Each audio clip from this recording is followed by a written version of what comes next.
Hi guys, welcome back to my channel. If it's your first time watching any of my videos, you are welcome. If you're a returning subscriber here, thank you so much for tuning in once again. And if you've not subscribed, please click on that. Just click it.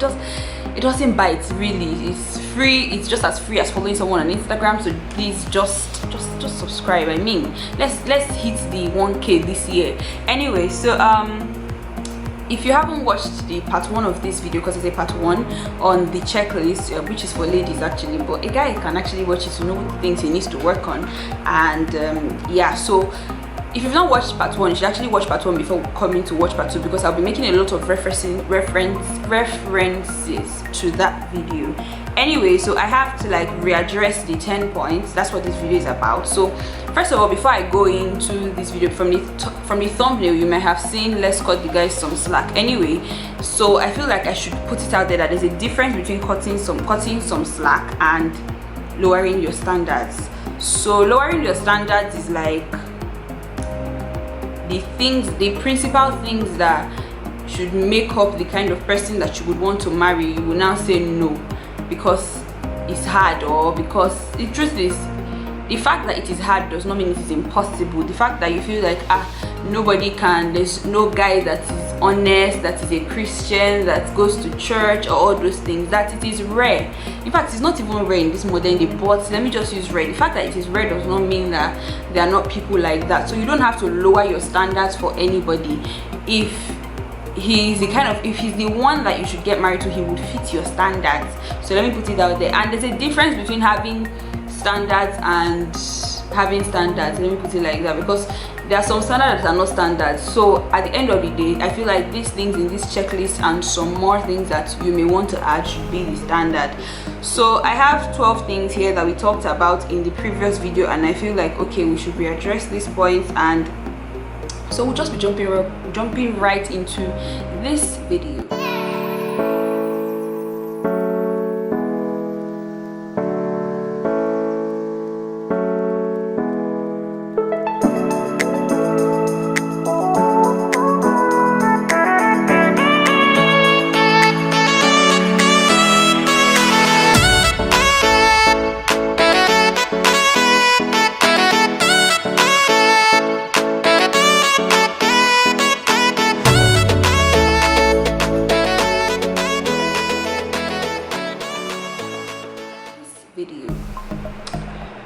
Okay, so the first thing is Christ. Okay, so I want to put it like this. So you meet a guy that is, you know, born again.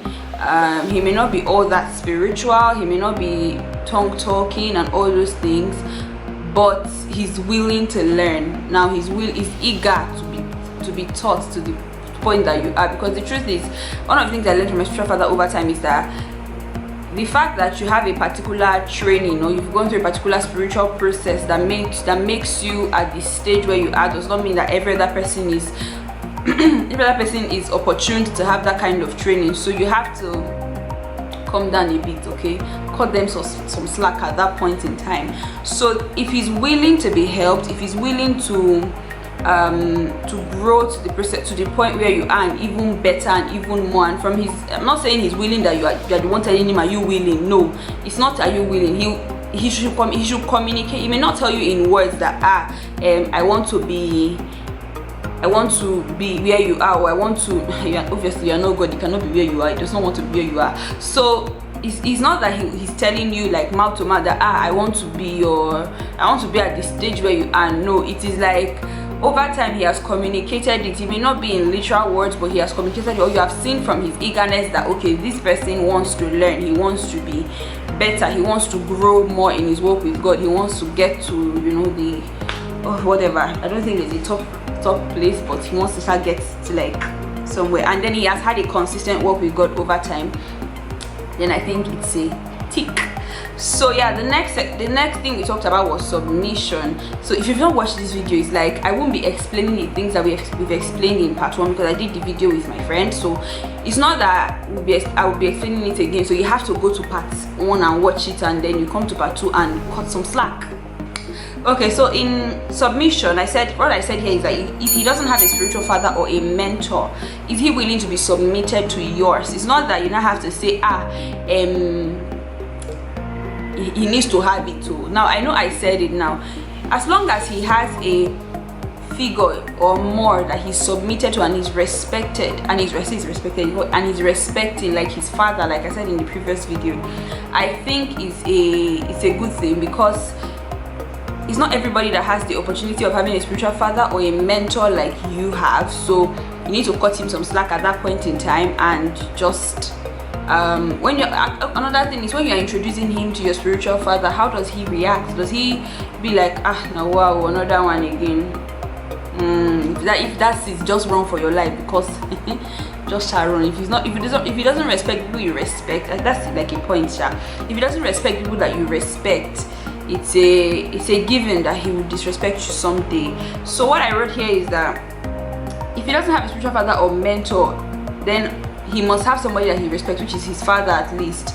And when you introduce him to your spiritual father or your mentor or your pastor, does he respect them? Does he like mellow? Because literally what they used to say submission is like, submission is mellowing. Does he mellow, or he wants to, you know, show body to like me say if I carry something? So the next thing is wisdom, and I'll just be handling from number 4 to number 7 together. So I still maintain that he must be wise, he must have capacity, and he must have strength, because that's the order in the way we did the video. So he must be wise, he must have capacity and strength. Now every other thing in this video remains the same, like based on in the previous video, rather, with the capacity, wisdom and strength. He must have those things, because at the end of the day, these things cannot be trivialized. So the next point is grace. So I don't think I can trivialize being graced, because the truth is, in this life there are things in this life that you need the grace of God to help you handle. So if he cannot handle, if the grace of God on his life cannot help him to handle his own yet, he cannot handle your own too, because the both of you, when the both life issues come together, you may be a burden to him, sort of. So he must be graced enough to handle his own challenges first before you think of adding your own to it, because two shall become one. So your problem will become his problem. So if he's not graced enough to handle his, he cannot handle yours. And you too, you must be graced enough to handle yours as well, so you don't become a liability. Anyway, so the next point I have here is understanding and accommodating. Now he must be understanding and accommodating at least to an extent. So if you're going to be cutting some slack in understanding, I'm like, he doesn't have to understand you in particular, but how well does he understand the general differences between a man and a woman? So okay, everybody knows that people used to say that the brain of a woman is like spaghetti, the brain of a man is like rice, and all of those things. How well does he understand those things? That okay, you may be thinking about that, okay, the fact that you are talking to him on the phone and you are reading let me not use reading a book. The fact that you're talking to him on the phone and there's food on the fire and all those things does not mean that you're not paying attention to him. How well does he understand that okay, she has the capability and the capacity to multitask, and that's it? Because there are people that cannot just do one thing at a time. So how well does he understand like the minor differences between a man and a woman? He may not know you and understand you directly as a human being and as a person, but how well does he understand the major differences between a man and a woman? So the next thing that I have, okay, I even wrote something here. I said the fact that he may not know and understand you, but does he get angry at the slightest things that you do? Now there's a difference between being passive and excusing. So is he passive about the differences or the things that you do, or is he excusing you? Now he may excuse you because he's like, okay, this is how a woman behaves, but over time and with time she would grow to understand that okay, I don't like this thing that she does or something.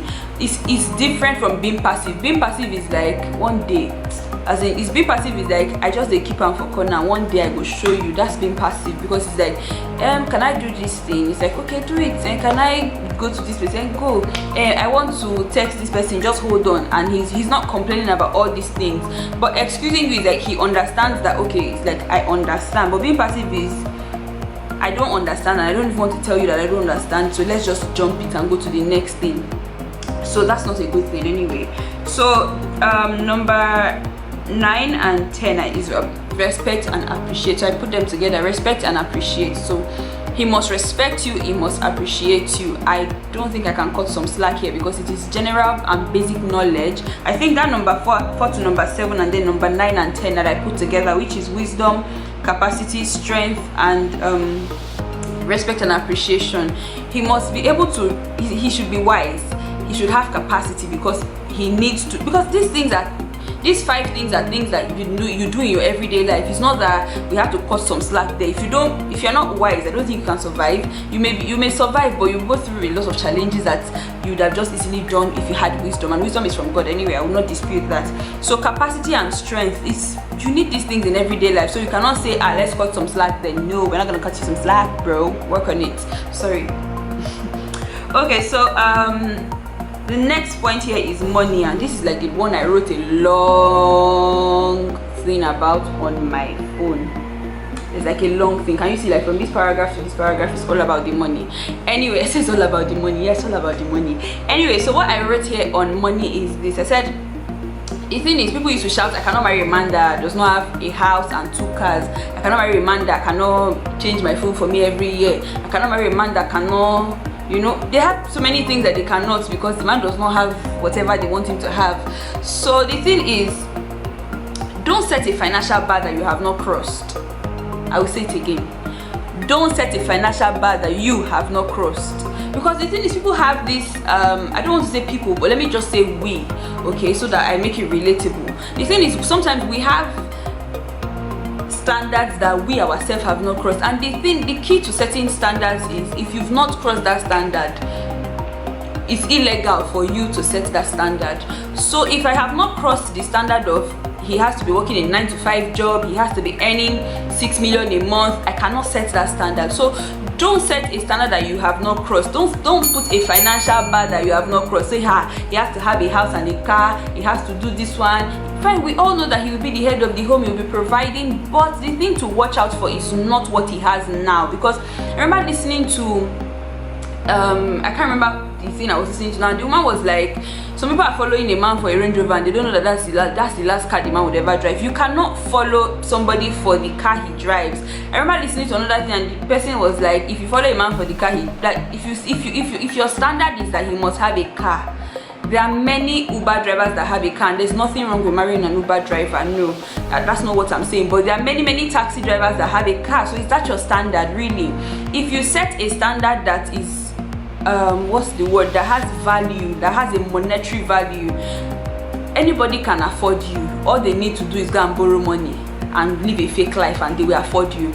So you have to be, I want to say, you have to be priceless, and you have to be, sorry, I think I want to say you have to be priceless and invaluable. Now the difference between priceless and valuable is this: when you are priceless, you are incredibly valuable. Like they can't put a value on you. But when you are valuable, it's like and she be now the latest iPhone every year. We just have to buy her the latest iPhone, and that's all. If that's your value, it is easy for anybody to afford you by borrowing money or living fake life and all those things.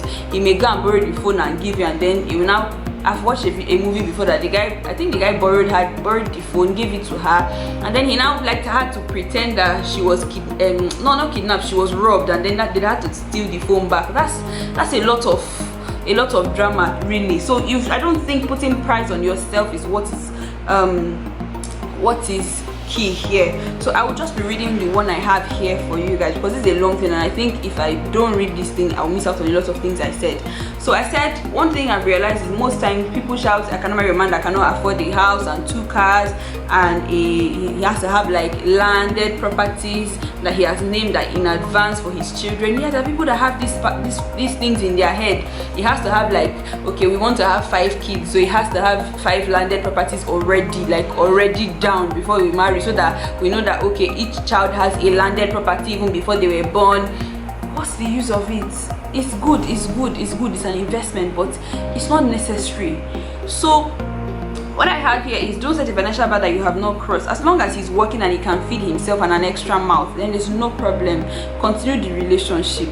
But as long as, then with time, over time, he will now build and work on himself. And it's not as if you two just be sitting down and be what's the word now, you just sit down and lazy about. So what I have here is, don't set a financial bar that you have no power. As long as he's working and he can feed himself and an extra mouth, you can be in a relationship. But he should have built up capacity over time during the course of the relationship. You don't marry potentials, you marry patterns. So it's not that the way I'm looking at this guy, you cross your leg and put your hand on top. The way I'm looking at this guy, I think maybe like 2025, it should be a billionaire. So let me marry him. No, don't gamble yourself. Don't play yourself. My sister used to say that thing, don't play yourself. So if you have to look at his patterns now, when you guys met before, like being in a relationship, where was he?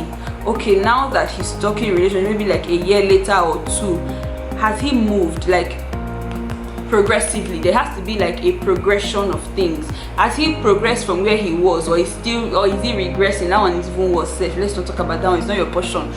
Anyway, so he has to progress over time. Like, okay, so this year he was feeding from hand to mouth, but this last year rather, he was feeding from hand to mouth, and then this year now, okay, he's working a job, even if he's not paying him like 25,000, okay, maybe he's earning 5k. Okay, with time, have you seen him progressing? Okay, now he has his own business and he's growing and all those things. If he's not progressing, please hold on for him to progress. Anyway, so like I said, don't marry potential, marry the patterns. So the fact that he tells you potential is he's telling you, I'm into big things, don't worry, you will see these things manifesting, just calm down. All you need to do is believe me. Please don't believe. You are a believer, believe in Jesus, don't believe in him yet, just hold on. So the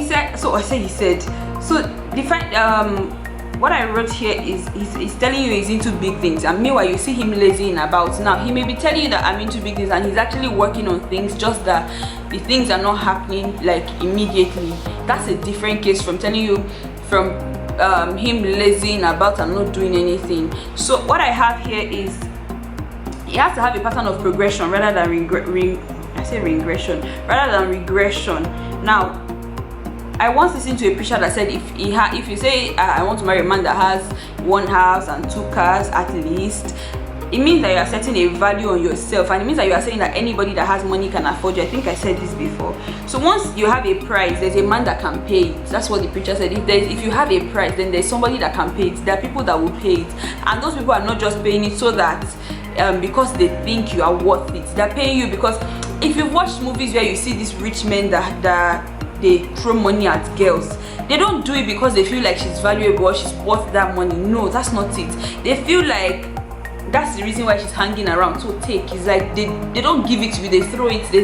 Even if they tell you I'm sending you money, it's like baby take, and they're throwing it on you. That's how it is. Even when they're doing transfer, it's feeling like they're stoning you with it. Already people that already feel like as long as he's giving me money, whether it's stoning me or it's beating me or it's conking me or it's telling me I go beat you, there's no problem. There's a problem. It is young girls like you who should pray to meet a guy like me. And I'll tell you what, now that you have met prayers, you don't need to pray anymore. You know,